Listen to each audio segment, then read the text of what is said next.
যে তিনটা ভূমিকম্প এখনো আসা বাকি আছে। নবীজি বলেছেন একটা পৃথিবীর পূর্ব দিকে হবে। পূর্ব দিক কোন দিক? বাংলাদেশ, পাকিস্তান, মায়ানমার, আপনার শ্রীলঙ্কা, এই পুরো কন্টিনেন্ট পূর্ব দিক, পৃথিবীর পূর্ব দিক। কোন কান্ট্রি এটা তো বলা হয়নি, পূর্ব দিক বলা হয়েছে। এবং এখানে ভূমিকম্প বলা হচ্ছে না, বলা হচ্ছে ভূমি ধসে যাবে, মানে পুরো ভূমিটা নিচে চলে যাবে। এখন যারা এগুলো নিয়ে গবেষণা করেন তারাও কিন্তু সেম কথাই বলছেন, খেয়াল করে দেখেন। তারা হয়তো বিজ্ঞান দিয়ে ব্যাখ্যা করছেন, কিন্তু হাদিসে কিন্তু এটা বলা আছে। একটা হচ্ছে পৃথিবীর পশ্চিম দিকে, আর পশ্চিম দিকে তিনটা ভূমিকম্প এখনো আসা বাকি আছে।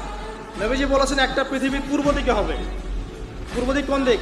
বাংলাদেশ, পাকিস্তান, মায়ানমার, আপনার শ্রীলঙ্কা, এই পুরো কন্টিনেন্ট পূর্ব দিক, পৃথিবীর পূর্ব দিক। কোন কান্ট্রি এটা তো বলা হয়নি, পূর্ব দিক বলা হয়েছে।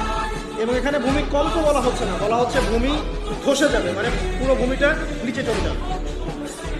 এখন যারা এগুলো নিয়ে গবেষণা করেন তারাও কিন্তু সেম কথাই বলছেন, খেয়াল করে দেখেন। তারা হয়তো বিজ্ঞান দিয়ে ব্যাখ্যা করছেন, কিন্তু হাদিসে কিন্তু এটা বলা আছে। একটা হচ্ছে পৃথিবীর পশ্চিম দিকে, আর পশ্চিম দিকে